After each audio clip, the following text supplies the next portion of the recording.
Hey guys, how's it going? I am the ConflictNerd, hello and welcome back to The Sims 3 and building my ideal home. This is episode 5, using the space provided. So, what are we doing today? Well, we're building, or we're furnishing, the living room and the first bathroom.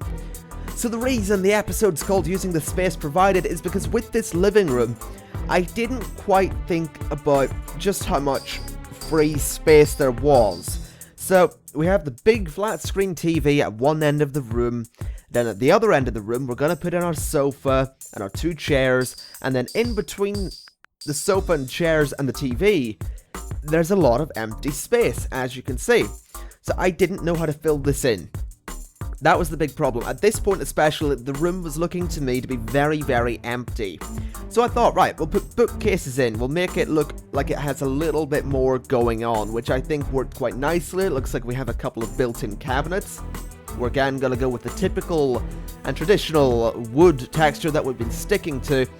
And this made the room feel a little bit more fleshed out, but it wasn't quite there yet. So I thought that while I was colouring the seats, I would have a little think to myself about how I'm going to do it.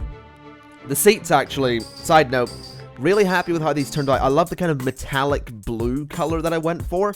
That's again bringing in this whole concept of moderate colour. I don't want colour being ridiculously vibrant this time round. We're going to go ahead and put in some pictures here because, again, no idea how I'm going to make the room work. It's still so bloody empty. And then I decide that, you know, I'll go about and fix all the picture frames, but then I think, right, what if I put up some curtains or something like that, which actually sort of works, and you'll see in a second what I mean. I never do curtains in my rooms and houses, I never do it. But this time round it actually worked really well. It's really weird, it worked out remarkably well.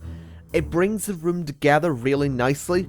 It adds a little bit more variation in the terms of colour to the walls. It makes the room feel a bit more fleshed out, a bit more warm. And then I realised all I need to do is add some plants into the corners and then bring the coffee table, the sofa and the chairs forward, and boom! The room is done. It's much more fleshed out, and that's using the space provided just to make it a little bit better.